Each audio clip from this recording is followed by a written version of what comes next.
నేనేం వాగని తెలుసా మూర్తి? కేటీ రామారావు కథ వాడు ఎంత లంగా అంటే రైతుల సంపద దోచిన కేసీఆర్ కుటుంబాన్ని చెప్పు తీసుకొని కొట్టాలని చెప్తా ఉన్నా. నా ఒక్కడికి ఎందుకు ఈ నోటిదోలంట? హలో నమస్కారం, నా పేరు సహాని. ఎట్లున్నారు, బాగున్నారా? ఈ వీడియో మీకు నచ్చితే సబ్స్క్రైబ్ చేసి మమ్మల్ని సపోర్ట్ చేయండి, సరేనా? మీకోసం మంచి మంచి కంటెంట్ తోని మీ ముందుకు వస్తాం. సరే, ఇంకా ఈరోజు ఏమేమి ఉన్నాయో ఒకసారి చూద్దాం. ఈయన ఒకసారి కేటీఆర్ ని ఏమని తిట్టిండో మళ్ళీ ఒకసారి చూడుర్రి. కేటీ రామారావు కథ వాడు ఎంత లంగా అంటే రైతుల సంపద దోచిన కేసీఆర్ కుటుంబాన్ని చెప్పు తీసుకొని కొట్టాలని చెప్తా ఉన్నా. నువ్వు తిట్టినావంటే నిజమే కదా అని జనాలు కూడా నిన్ను చూసి నిజమే అని వాళ్ళు కూడా తిట్టిరు కదా. నేను తిట్టడం వల్లనే ఆయన కుర్చీ దిగిండు అని అనుకున్నావు కదా నువ్వు కూడా. అయినా ఏమోలే, రాజకీయాల్లో ఏదైనా సాధ్యమే. అధికారం ముఖ్యం, విలువలు కాదు. అందరితో దోస్తనం చేసింది ఎందుకు? దొరని దింపనీక అనుకున్నాం. ఆయన తిడితే మరి ఆ దొర ఊకున్నాడు.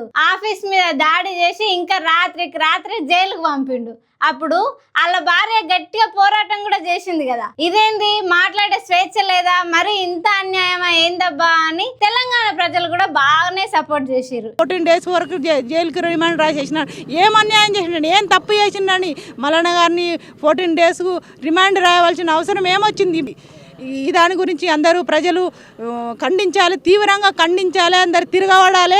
ఈరోజు మల్లన్నను అన్యాయం చేయకుండా. ఇంకోటి, పోయి బీజేపీలో పడితే కూడా జనాలు ఆలోచించరు. సరేలే, కేసీఆర్ కేసుల పాలు చేసి 3 చెర్ల నీళ్లు దాపిండు కదా, పాపం ఆయనకైనా కాపాడుకోనిక పోయిండు అనుకున్నాం. भारतीय जनता पार्टी का सभ्यत्व मिला अभी, ये सभ्यत्व नहीं है. इसको क्या बोलते? ताड़ू ताड़ू रस्सी. ఈయన తిరగని పార్టీ లేదు వారిని. ఇదేం షాక్. నిన్న మొన్న కాంగ్రెస్ నుండి సస్పెండ్ అయిన తీన్మార్ మల్లన్న కేటీఆర్ ను కలిసిండు. మీరేమనుకుంటారు ఈయన పోయి కలవడం గురించి? ఇన్ని తిట్లు తిట్టుకున్నాక వాళ్ళు ఎలా మొక్కలు చూసుకొని మాట్లాడుకొని ఉంటారు? ఏం మాట్లాడుకొని ఉంటారు అంటారు?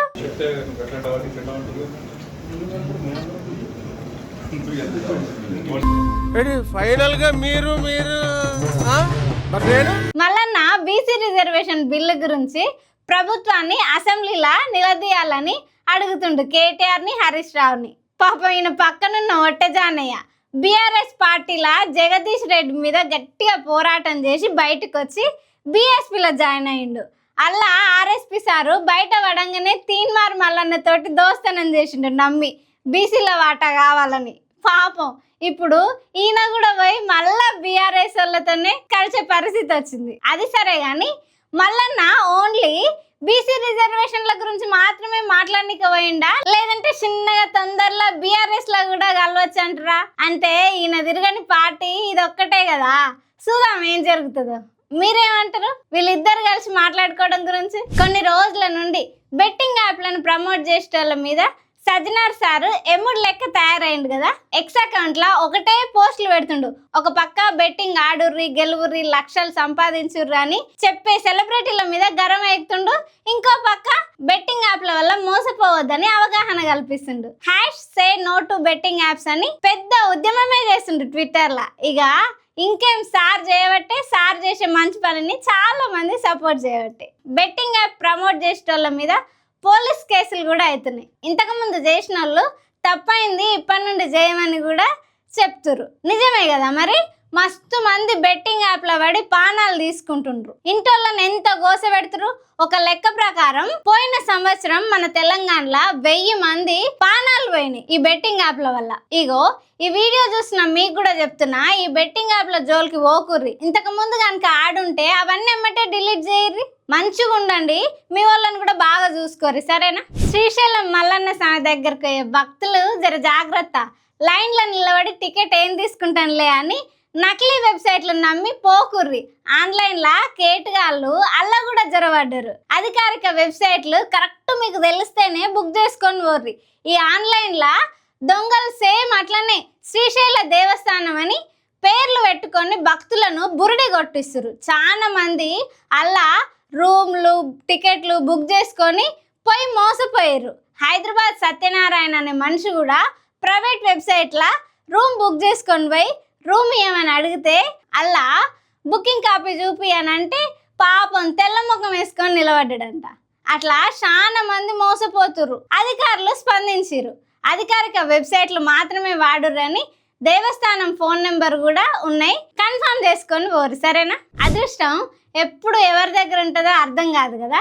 మీకు ఎప్పుడన్నా అదృష్టం తలుపు తట్టి లక్ష్మీదేవి మీ ముందుకు వచ్చిందా? మాకైతే ఎప్పుడు జరగలే, కానీ ఒక ఆయన దగ్గరకు వచ్చింది, చెప్తా. చండీగఢ్లో రతన్ అనే ఆయన ఇల్లు దులుపుతుంటే బీర్వాల పాత కాగితాలు కనిపించినాయి. కథం ఇంకా ఆయన ఆనందం అంతింత కాదు. ఆ పేపర్లు ఏంటివని అనుకుంటురా? అవి రిలయన్స్ ఇండస్ట్రీ షేర్స్ కాగితాలు. రతన్ వాళ్ళ నాన్న 37 ఏళ్ల కింద రిలయన్స్ ఇండస్ట్రీస్ షేర్స్ కొన్నాడంట. ఆ షేర్ల అగ్రిమెంట్స్ పేపర్స్ 37 ఏళ్ల తర్వాత రతన్కు బీర్వాల దొరికినాయి. ఈ షేర్ల విలువ ఇప్పుడు 1000 కోట్ల దాకా ఉండొచ్చంట అంచనా. ఈ విషయం రతన్ ఎక్స్లో పంచుకుండు. నీదేం అదృష్టమయ్యా స్వామి, రాత్రికి రాత్రి నీ తలరాత మారిపోయింది పో.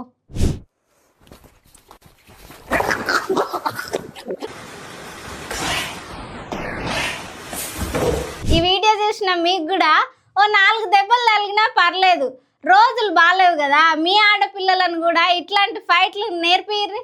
చూడురు గి బుజ్జి ఎట్లా ఫైట్లు చేస్తుందో. వాయమ్మన్నాయి ఇట్లా అందరు ఆడపిల్లలు నేర్చుకుంటే మగపిల్లలు కళ్ళతో చూడాలన్నా కూడా భయపడతారు కదా.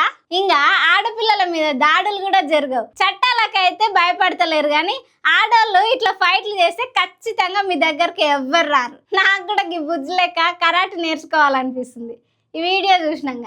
ఆంధ్రప్రదేశ్ అసెంబ్లీ సభ జరుగుతుంటే ఎమ్మెల్యేలు ఫోన్లు వాడుతున్నారని డిప్యూటీ స్పీకర్ రఘురామకృష్ణరాజు కొంచెం గరం అయిండు. ఈ సభ ప్రజాస్వామ్యానికి పవిత్ర వేదిక.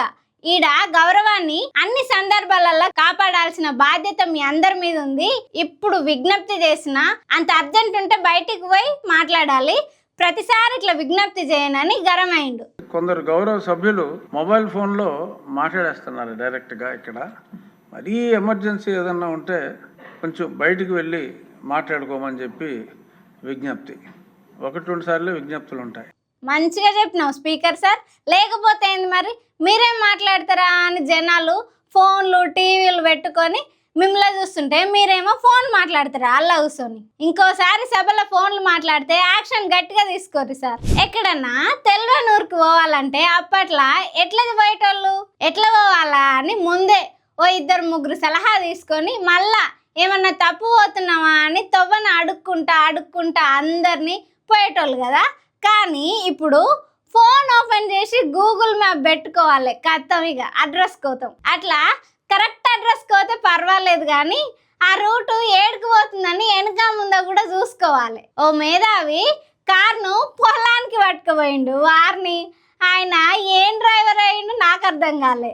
అరే రోడ్డన్నా చూసుకోకుండా పొలంలోకి ఎట్లా పట్టుకుపోయిండు కార్ను. ఎండు మిరపకాయల దండలు వేసుకొని బీఆర్ఎస్ నాయకులు నిరసనలు చేస్తారు. ఏందో చూద్దాం పారి.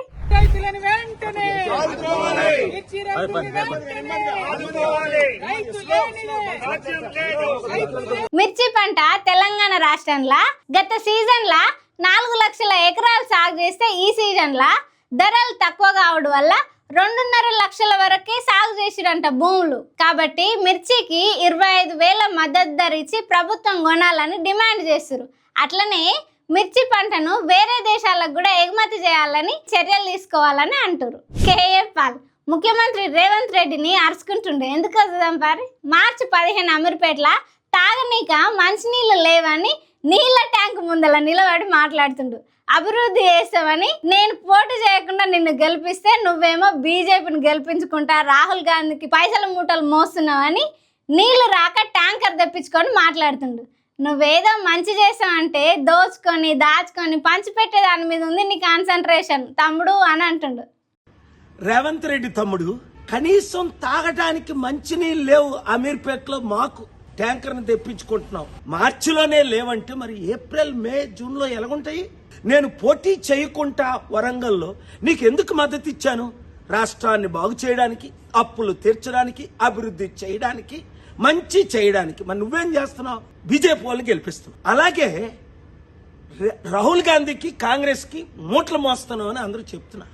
చూసిరు కదా, ఈ వీడియో మీకు నచ్చితే ఖచ్చితంగా సబ్స్క్రైబ్ చేసి మమ్మల్ని సపోర్ట్ చేయండి. సరేనా? Thank you.